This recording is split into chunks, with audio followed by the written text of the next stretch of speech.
Le Printemps des musées cherche la petite bête. 5 étudiants en licence professionnelle des métiers de l'exposition et des technologies de l'information ont choisi la chapelle Saint-Étienne de la Citadelle pour tout nous révéler du couple homme-animal. Pas si bête est une exposition à lire entre les lignes. Aline Bielinski, Cécile Thuillier.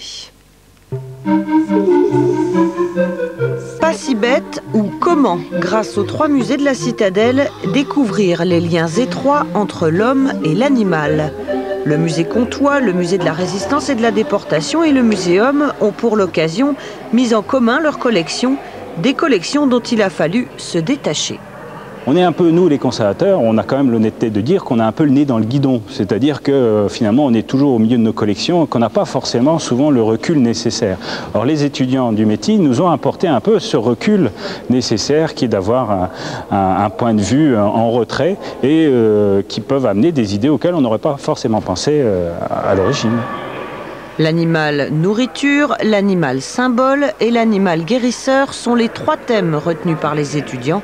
Et la surprise, au fil du temps, certains animaux reviennent bien plus souvent que d'autres.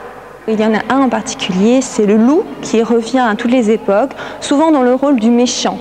Et avec une déformation très importante à l'époque où il était une menace pour l'homme. Le cochon également, qui faisait vraiment partie de la vie quotidienne. Et puis des animaux auxquels on ne s'attendrait pas forcément tout de suite, qui sont le serpent, le lapin, qui étaient utilisés notamment pour les potions magiques. Recommandé également pour les potions, la souris. Savez-vous que si on coupe les oreilles, on ajoute des carottes et du vin blanc, ça guérit de la jaunisse. Autre recette à découvrir, celle des dents de loup, savoureux petits biscuits.